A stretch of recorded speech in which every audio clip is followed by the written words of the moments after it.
Moi, je suis Franck Aoubacar, je suis pneumologue spécialisé dans les cancers du poumon. Et donc, je travaille aux cliniques universitaires Saint-Luc à mi-temps pour s'occuper des patients et à mi-temps pour faire de la recherche au laboratoire, qu'on appelle une recherche transactionnelle entre le laboratoire et les patients.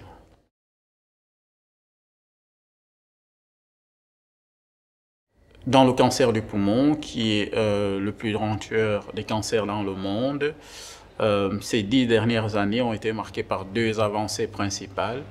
Les thérapies ciblées dirigées contre les cellules cancéreuses et puis l'immunothérapie qui vise à stimuler le système immunitaire pour qu'il s'attaque et détruise la tumeur.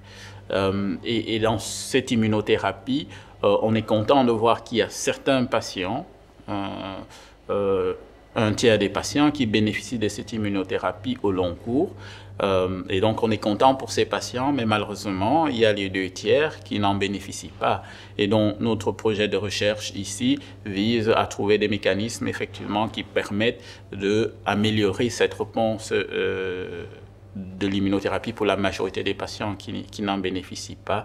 Et ici, on se focalise essentiellement sur le projet qui est financé par la Fondation contre le cancer sur les cellules dendritiques de type 2, qui sont des cellules qui permettent l'écolage des lymphocytes, qui sont les soldats de l'organisme, et qui permettent, avec un bon écolage, de pouvoir améliorer cette efficacité de l'immunothérapie pour les patients.